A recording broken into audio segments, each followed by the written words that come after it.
Hello అండి, నేను మీ doctor Shashivardhan Janjirala, interventional cardiologist at Pace hospital హైటెక్ సిటీ. ఈరోజు మనతో డాక్టర్ శ్రీనివాస్ దుస్సా గారు ఉన్నారు. సార్ కార్డియోథొరాసిక్ వాస్కులర్ సర్జన్, మన హాస్పిటల్ పేస్ హాస్పిటల్లో వర్క్ చేస్తున్నారు మనతోని. Sir very experience surgeon, Bombay నుంచి చేసి వచ్చారు and lots of years of experience ఉంది సార్కి. హైదరాబాద్లో అండ్ వరంగల్లో అండ్ ఖమ్మంలో కూడా సార్ మల్టిపుల్ ప్లేసెస్లో చేసి ఉన్నారు. సో ఈరోజు మనం సార్ దగ్గర నుంచి బైపాస్ సర్జరీ అంటే ఏంటి అండ్ దాంట్లో వచ్చిన అడ్వాన్స్ ఏంటి అవన్నీ కూడా స్టెప్ బై స్టెప్ తెలుసుకోవడానికి ట్రై చేద్దాము. Hello sir. Thank you doctor Shashi, అంత మంచి ఇంట్రొడక్షన్ ఇచ్చినందుకు. అయితే ఇవాళ మనం మాట్లాడుకునేది ఏంటిదంటే heart attack bypass surgeries first దానికి దేని గురించి వస్తుందో దానికి కారణాలు ఏంటి అవి బ్రీఫ్గా ఒక చిన్నగా చెప్పేస్తా ఫస్ట్. దాని తర్వాత దానికి సంబంధించిన ట్రీట్మెంట్ ఆప్షన్స్ మన దగ్గర ఏమున్నాయో, ఆ ట్రీట్మెంట్ తీసుకున్నందుకు మనకు లాభాలు ఏమిటియో నష్టాలు ఏంటియో అవి మనము మాట్లాడుకుందాం. అయితే హార్ట్ అటాక్ రావడానికి ముఖ్యమైన కారణం ఏంటిదంటే మనకు గుండెకు సరఫరా చేసే రక్తాల్లో కూడా బ్లాకులు రావడం వల్ల అవుతుంది అన్నట్టు. అయితే ఈ బ్లాకులు రావడానికి కారణము ఒక రోగం, ఆ రోగాన్ని ఇంగ్లీష్లో అథెరోస్క్లెరోసిస్ అంటారు. అయితే ఖచ్చితంగా చెప్పాలంటే ఈ రోగం ఎందుకు వస్తుందో దేనివల్ల వస్తుందో మనకు తెలియదు అన్నట్టు. కానీ ఈ రోగం రావడానికి కొన్ని ఇంకా కారణాలు ఉన్నాయి అన్నట్టు. అందులో ముఖ్యమైనది ఏంటిదంటే డయాబెటీస్ అంటే షుగర్, మధుమేహం, బ్లడ్ ప్రెషర్, స్మోకింగ్ అలవాటు ఉన్న వాళ్ళకు, స్ట్రాంగ్ ఫ్యామిలీ హిస్టరీ అలవాటు ఉన్న వాళ్ళకు, కొలెస్ట్రాల్ ఎక్కువ ఉన్న వాళ్ళకు, ఒబేసిటీ ఎక్కువ ఉన్న వాళ్ళకు, మెంటల్ స్ట్రెస్ అది ఎక్కువ ఉన్న వాళ్ళకు ఈ రోగం ఎక్కువ ఛాన్సెస్గా రావడానికి కారణాలు. కానీ కొంతమందికి ఇవన్నీ ఏ కారణం లేకున్నా కానీ వస్తుంది అన్నట్టు. అందుకోసమే ఈ రోగానికి ఖచ్చితమైన కారణం లేనందువల్ల అథెరోస్క్లెరోసిస్ అనే రోగానికి ఖచ్చితమైన ట్రీట్మెంట్ లేదు. మరి ఇప్పుడు అట్లా అన్నప్పుడు గుండెకు ఉన్న జబ్బు కోసం ట్రీట్మెంట్ దేనికి ఇస్తున్నాము, ఎలా ఇస్తున్నాము అన్నది మనం చర్చించుకుందాం ఇప్పుడు. అయితే ఈ రోగం వల్ల వచ్చేది ఏంటిదంటే అథెరోస్క్లెరోసిస్ ఉన్నది రక్తనాళాలకు వచ్చే రోగం అన్నట్టు. సో దీనివల్ల మన గుండెకు ఎంతైతే రక్తం అందాలనో బ్లాక్ అయినందు వల్ల ఆ రక్తం అందదు అన్నట్టు. సో ఈ ట్రీట్మెంట్లో కూడా ముఖ్యమైన మన ట్రీట్మెంట్ దేనికి ఇస్తామంటే గుండెకు రక్తం పెంచడానికి ప్రయత్నాలు చేస్తాం. సో అది చేయడానికి మనకు 2 రకాల ట్రీట్మెంట్ అవైలబుల్ ఉంటాయి అన్నట్టు. ఒకదాన్ని స్టెంటింగ్ అంటారు, యాంజియోప్లాస్టీ, డాక్టర్ శశి చేసే యాంజియోప్లాస్టీ. అండ్ ఇంకోటి ఏంటిదంటే బైపాస్ ఆపరేషన్స్. ఇప్పుడు ఈ రోగానికి ఫస్ట్ ఆప్షన్స్ ఎంతైనా కానీ బైపాస్ అన్నది ట్రీట్మెంట్ ఫస్ట్ ఇవ్వరు అన్నట్టు. వీలైనంత వరకు డిజీజ్ కండిషన్ బట్టి ఫస్ట్ స్టెంట్ వేయడానికి ప్రయత్నాలు చేస్తారు. ఒకవేళ అది కాదు, టెక్నికల్ రీజన్ అన్నా లేకుంటే అడ్వాన్స్మెంట్ ఆఫ్ డిజీజ్ అన్నప్పుడైనా కానీ బైపాస్ అనేది ట్రీట్మెంట్ సెకండ్ చాయిస్గా మనం పెట్టుకుంటాం. సో ఈ బైపాస్ అనే ఆపరేషన్ లోపల ఏం చేస్తామంటే సింపుల్గా చెప్పాలంటే ఉన్న బ్లాక్ను బైపాస్ చేసి ఒక కొత్త మార్గం నుంచి రక్తము మళ్ళీ ఇవ్వడానికి ప్రయత్నం చేస్తాం అన్నట్టు. అయితే రక్తంలో బ్లాక్ ఉన్నది ఉన్న ప్లేస్ కాకుండా మన కాలు నుండన్నా లేకుంటే మన ఛాతిలో ఉన్న 2 ఆర్టరీస్ అంటారు అన్నట్టు. ఆ రక్తనాలను తీసుకొని ఏ రక్తం అనేది బ్లాక్ అయిపోయిందో బ్లాక్ అంటే ముందుకు వెళ్ళి జాయిన్ చేస్తే ఆ విధంగా ఇంకా ముందు బ్లడ్ ఫ్లో మళ్ళీ స్టార్ట్ అయినందుకు పేషెంట్లకు జబ్బు అన్నది కొద్దిగా చెస్ట్ పెయిన్ అండ్ ఫ్యూచర్లో మళ్ళీ హార్ట్ అటాక్ వచ్చే ప్రమాదం అవన్నీ కొద్దిగంత తగ్గుతాయి అన్నట్టు. సో ఇది సింపుల్గా బైపాస్ సర్జరీ అంటే ఏంటిదని వివరాలు ఉన్నట్టు. సో సార్ చాలా డీటెయిల్గా ఎక్స్ప్లెయిన్ చేశారు రిగార్డింగ్ బైపాస్ సర్జరీ అంటే ఏంటిది అనేది. లైక్ మనకి బైపాస్ సర్జరీలో టైప్స్ ఏమైనా ఉన్నాయా, అది ఒకటి మన ప్రేక్షకులకు చెప్పండి. ఎస్ అంటే ఇప్పుడు బైపాస్ సర్జరీ అన్నది మనకు ఫస్ట్ బైపాస్ సర్జరీ స్టార్ట్ అయినప్పుడు we used to do it on still heart అంటే ఏంటిదంటే అప్పుడు ఫస్ట్ స్టార్ట్ అయినప్పుడు హార్ట్ను ఆపి హార్ట్ ఉన్న గుండె రక్తనాల పైన ఈ బైపాస్ ఆపరేషన్ అనేది చేసేవాళ్ళం. దాన్ని ఆన్ పంప్ సిఏబిజీ అంటారు. ఆన్ పంప్ అన్నప్పుడు ఏం చేస్తామంటే మనము ఆ గుండె పని అన్నది ఒక వేరే మిషన్ చేస్తుంది. ఆ మిషన్ హార్ట్ లంగ్ మిషన్ అంటారు. సో ఇప్పుడు కొన్ని రోజుల తర్వాత మనకు అర్థమైంది ఏంటిదంటే ఇప్పుడు గుండెను ఆపకుండా కూడా ఆపరేషన్ చేయొచ్చు. సో ఇవాటి రేపు మనం చేసేది ఏంటిదంటే గుండెను ఆపకుండానే ఆపరేషన్ చేస్తాం అన్నట్టు. గుండె కొట్టుకుంటూనే ఉంటుంది, దానిపైనే బైపాస్ ఆపరేషన్ చేస్తాం. దీన్ని బీటింగ్ హార్ట్ సర్జరీ అంటారు. అయితే ఇప్పుడు ఈ 2 రకాల ట్రీట్మెంట్ లోపల ఫైనల్ రిజల్ట్స్ ఏవైతే ఉంటాయో అది పెద్దగా తేడాగా ఏమి ఉండదు అన్నట్టు. కానీ కాకపోతే 2 టెక్నిక్ లోపల on pump CABG and off pump సిఏబిజి. ఈ రెండిట్లో కొన్ని లాభాలు ఉంటాయి, కొన్ని నష్టాలు ఉంటాయి. ఇప్పుడు ఆఫ్ పంప్ సిఏబిజి లోపల లాభాలు ఏంటి అంటే గుండె కొట్టుకుంటూనే ఉంటుంది అన్నట్టు. దానివల్ల ఏంటిదంటే ఈ బైపాస్ అసోసియేటెడ్ ఇంజురీస్ కొన్నిసార్లు మనము ఈ మొత్తం సర్క్యులేషన్ మొత్తం ఒక వేరే మిషన్ పంపించినప్పుడు ఏమవుతుందంటే కొంతమంది పేషెంట్లకు కిడ్నీ లో ప్రమాదం వచ్చే అవకాశం ఉంటుంది, కొంతమందికి బ్రెయిన్ స్ట్రోక్స్ వచ్చే అవకాశం ఉంటుంది. సో ఇవన్నీ రాకుండా చూసుకున్న దానికి బీటింగ్ హార్ట్ అన్నది స్టార్ట్ చేసుకున్నట్టు. సో పేషెంట్లకు ఎవరికైతే ఆల్రెడీ ముందు నుంచి కిడ్నీలో ప్రాబ్లం ఉన్న వాళ్ళకు, లేకుంటే ఇంత ముందు స్ట్రోక్ వచ్చిన ప్రమాదం ఉన్న వాళ్ళకు, లేకుంటే వేరే organ system for example lung system అట్లా వాళ్ళకు ప్రాబ్లం ఉన్న వాళ్ళకి ఏంటిదంటే బీటింగ్ హార్ట్ చేసుకుంటే బాగుంటుంది అన్నట్టు. ఇంకా అదే విధంగా ఆన్ పంప్ అన్నది అంటే గుండెని ఆపి ఆపరేషన్ చేస్తాం.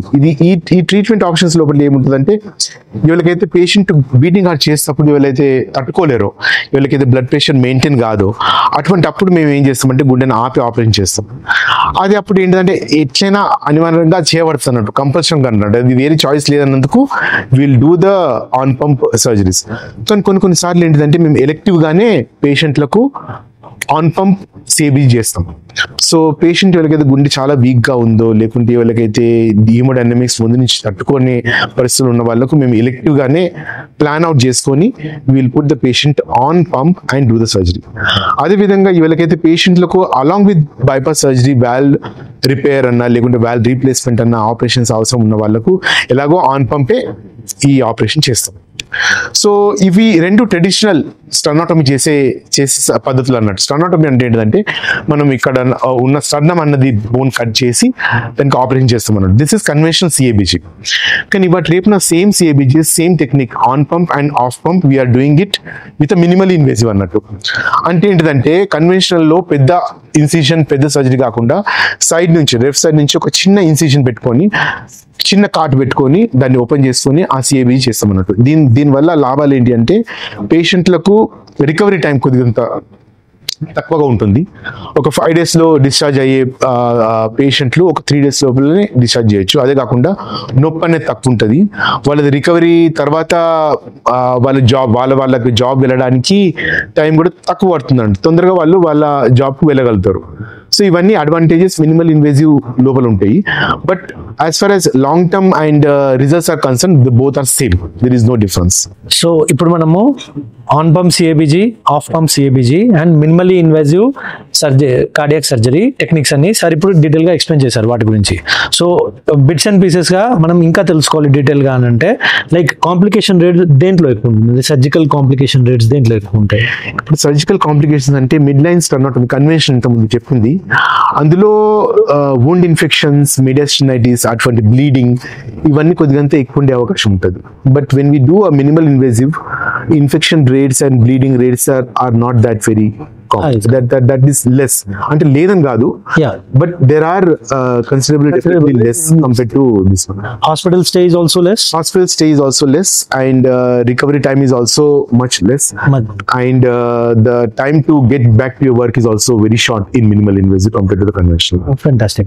So ఇప్పుడు మీరు మినిమల్ ఇన్వేజివ్ సర్జరీకి అండ్ నార్మల్ కన్వెన్షనల్ సిఏబిజికి డిఫరెన్స్ తీసుకుంటే faster rate of recovery and easier procedure ఉంటుంది, ఇన్ఫెక్షన్స్ తక్కువ ఉంటాయని చెప్తున్నారు సార్. అండ్ ఆల్సో ఇవన్నీ కూడా పేషెంట్ కండిషన్ మీద డిపెండ్ అవుతుంది. అంటే like as a cardiologist what we're saying is patient ఎప్పుడైనా కార్డియోజెనిక్ షాక్ లో వచ్చారు. ఇప్పుడు మనం ఇదివరకు వీడియోస్ తీసుకున్నట్లయితే దాంట్లో మెకానికల్ సర్క్యులేటరీ సిస్టమ్ సపోర్ట్ గురించి మాట్లాడాను. ఇప్పుడు పేషెంట్ కార్డియోజెనిక్ షాక్ అంటే కాళ్ళు చేతులు చల్లగా అయిపోయి బీపీ పల్స్ లేకుండా వచ్చారనుకోండి, అటువంటి పేషెంట్స్ కి ఎప్పుడన్నా హాస్పిటల్ స్టే ఎక్కువనే ఉంటుంది. ఇర్రెస్పెక్టివ్ ఆఫ్ నేను స్టెంట్ వేసినా, బైపాస్ చేసినా, కన్వెన్షనల్ బైపాస్ చేసినా, మిక్స్ చేసినా, ఏది చేసినా ప్రొలాంగ్ అవుతూనే ఉంటుంది. ఎందుకంటే అక్కడ ఏమవుతుంది అని అంటే హార్ట్ స్టన్నింగ్ లోకి వెళ్ళిపోతుంది. అంటే మీ హార్ట్ అనేది ఒక పంప్, ఆ పంప్ బ్లడ్ సప్లై సడన్ గా ఆగిపోవడం వల్ల షాక్ స్టేట్ లోకి వెళ్ళిపోతుంది. మళ్ళీ అది రికవర్ అవ్వడానికి టైం పడుతుంది. No matter whatever procedure you do, it takes some certain amount of time. ఇప్పుడు మనం మాట్లాడేదంతా కూడా ఈ బైపాస్ గురించి కన్వెన్షన్ అంటే నార్మల్ ఎలెక్టివ్ కేసెస్. అంటే patient normal stable chest pain తో వచ్చారు, మేము యాంజియోగ్రామ్ చేసాము, చేసిన తర్వాత దాంట్లో మల్టిపుల్ లెవెల్స్ లో బ్లాకేజెస్ ఉన్నాయి అండ్ అవి స్టెంట్ పెట్టడం కంటే కూడా బైపాస్ చేస్తే పేషెంట్ ఎక్కువ బెనిఫిట్ అవుతుంది అన్న పేషెంట్స్ లో మిక్స్ చేస్తే కంపారిటివ్లీ ఈజీ, చాలా ఫాస్ట్గా రికవర్ అవుతుందని చెప్తున్నాను ఇప్పుడు. సో డాక్టర్ శశి, ఇప్పటి వరకు అయితే మనము elective patients will be requiring a stent and will be requiring a CABC that we have ample amount of time to decide and go about. So I want to just ask you that what is your protocol in your hospital when the patient comes with an acute chest pain with acute myocardial infarction? How do you go about it? Sir acute myocardial infection మన as మీకు తెలిసినట్టు చాలా spectrum ఉంది, పెద్ద spectrum కదా.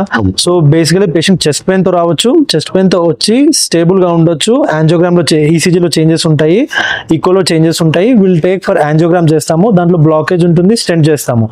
ఇక్కడ దాకా కూడా పేషెంట్ స్టేబుల్ ఉండొచ్చు. కొన్నిసార్లు ఎలా ఉంటుందంటే పేషెంట్ రావడమే స్వెట్టింగ్, మ్యాసివ్ ఎంఐతో అంటే లైక్ బీపీ పల్స్ ఏం లేకుండా ఆయాసపడుతూ వస్తారు. ఇటువంటి patients are very high risk patients. దాంట్లో లీజన్ ఎక్కడ ఉంది అనేది మనకి ఎల్ఏడిలో బ్లాకేజ్ ఉంది అని అంటే large amount of myocardium involve అయి ఉంటుంది. అంటే హార్ట్ ఒక పంప్ లో 3 మేజర్ వెజల్స్ ఉంటాయి. ఇప్పుడు ఇటువైపు వచ్చేది రైట్ కొరనరీ ఆర్టరీ, ఇటువైపు ఇక్కడ 2 లెఫ్ట్ కొరనరీ ఆర్టరీస్ ఉంటాయి. ఆ లెఫ్ట్ లో ఎల్ఏడి అనేది ఏదైతే ఉందో అది మేజర్ టెరిటరీని సప్లై చేస్తుంది. ఒకవేళ అక్కడ బ్లాకేజ్ మ్యాసివ్ గా అక్యూట్ గా ఇన్వాల్వ్ అయింది అనుకోండి, అంటే లార్జ్ అమౌంట్ ఆఫ్ ఏరియాకి బ్లడ్ దొరకట్లేదు, ఏంటిది హార్ట్ కి. సో హార్ట్ అనేది కూడా అది పంప్ చేయాలంటే దానికి కూడా బ్లడ్ కావాలి.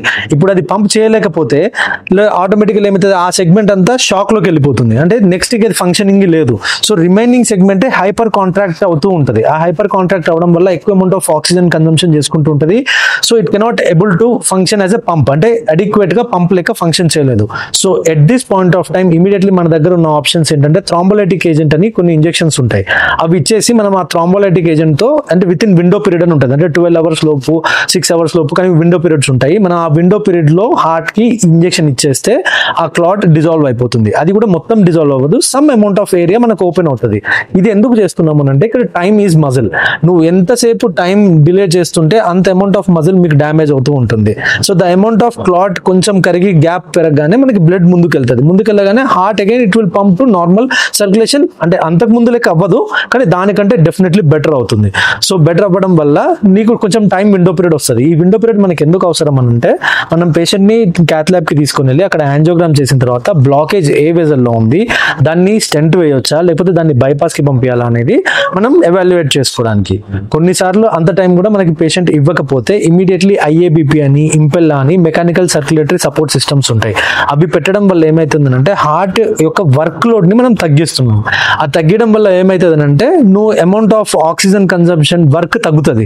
వర్క్ తగ్గడం వల్ల నీకు ఇంకొంచెం టైం పెరుగుతుంది, అంటే లైక్ హార్ట్ అనేది డ్యామేజ్ అనేది తగ్గుతుంది. తగ్గడం వల్ల immediately again we can do the same process. We stabilize the patient and do an angiogram and decide దానికి స్టెంట్ వేయొచ్చా బైపాస్ కి పంపించాలా. సో ఈ ప్యాటర్న్ అంతా కూడా అడ్వాన్స్ కార్డియాక్ సెటప్ ఉన్న దగ్గర మాత్రమే అవైలబుల్ అవుతుంది. Like we cannot do it at every place. అంటే నీకు ఐఏబిపి అనేది మెకానికల్ సర్క్యులేటరీ సిస్టమ్ అనేది definitely has to be there in the system, అంటే within the hospital. Big centre లో అయితేనే మనకి అది అవైలబుల్ ఉంటుంది. సార్ అయితే లైక్ ఇప్పుడు అక్యూట్ కొరోనరీ సిండ్రోమ్ లో పేషెంట్ వచ్చారు, I did an angiogram, patient కి బైపాస్ కి సబ్జెక్ట్ చేశాను, టీబీడీ ఉంది, లెఫ్ట్ మెయిన్ కొరోనరీ ఉంది.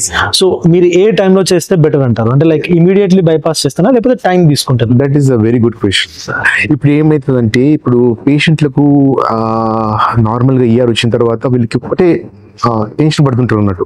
ఇప్పుడు మా పేషెంట్ స్టెంట్ వేస్తారా బైపాస్ సర్జరీ చేస్తారా అని కన్ఫ్యూజన్ చాలా మరీ ఎక్కువ ఉంటుంది. సో మీరు చెప్పినట్టుగా ఇప్పుడు చెప్పిన డీటెయిల్స్ మొత్తం that is perfectly what we follow in our hospital.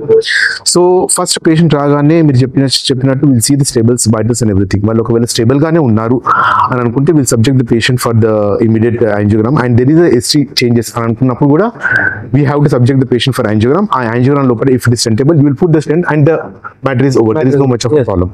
కానీ ఒకవేళ if the lesions are very advanced, there are multiple lesions, there are diffuse diseases where the stent deployment may not be possible. At the situation local we will see the hemodynamics of the patient. That is what is recommended in AHA's guidelines as well. If you can do something with the stent, you go ahead.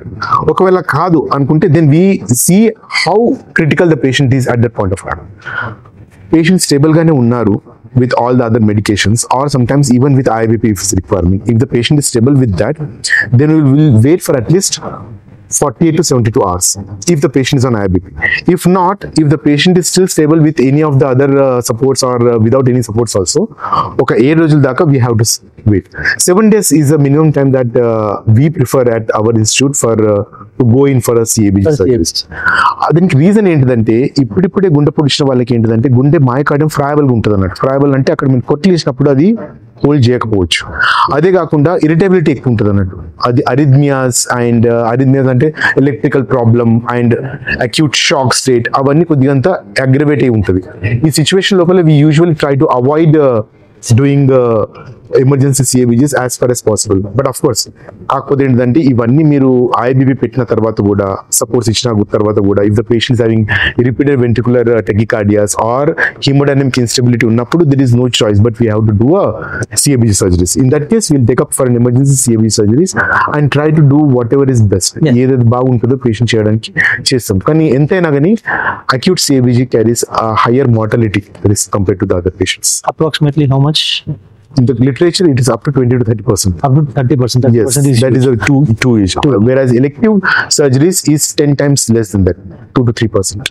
So what sir ఏం చెప్తున్నారు అని అంటే మామూలుగా ఏ patient అయినా acute myocardial infarction అంటే heart attack తో వచ్చినప్పుడు vitals stable గా ఉన్నారు అని అంటే ఒక 7 days ఆగి చేయాలి. ఎందుకంటే హార్ట్ యొక్క మజిల్ ఒకటి దెబ్బ తగిలినప్పుడు పుండు ఎట్లయితే పచ్చిగా ఉంటుందో అట్లా పచ్చిగా ఉంటుంది, వేసిన కుట్లు ఆగకపోవచ్చు అని అంటున్నారు. ఒకవేళ 7 days తర్వాత అయితే రిజల్ట్స్ ఆర్ ఎక్స్ట్రీమ్లీ గుడ్. అంటే మనకి 2% మోర్టాలిటీ రిస్క్ ఉంటుంది. But with in first 7 days లో చేస్తే రేట్ ఆఫ్ మోర్టాలిటీ ఎక్కువ ఉంటుంది అని చెప్తున్నారు. ఒకవేళ ఆ పేషెంట్ స్టేబుల్ గా లేకపోతే we don't have any choice. ఎందుకంటే మనం స్టెంట్ వేస్తే ఎట్లైనా పేషెంట్ ప్రాబ్లమ్ అవుతుంది అని అనుకున్నప్పుడు definitely we need to go for surgery. We don't have any option there, we have to proceed with the surgery there. So that is what is like acute myocardial infarction లో వచ్చిన patient కి stent ఎప్పుడు వేస్తాము, bypass ఎప్పుడు చేస్తాము అనేది.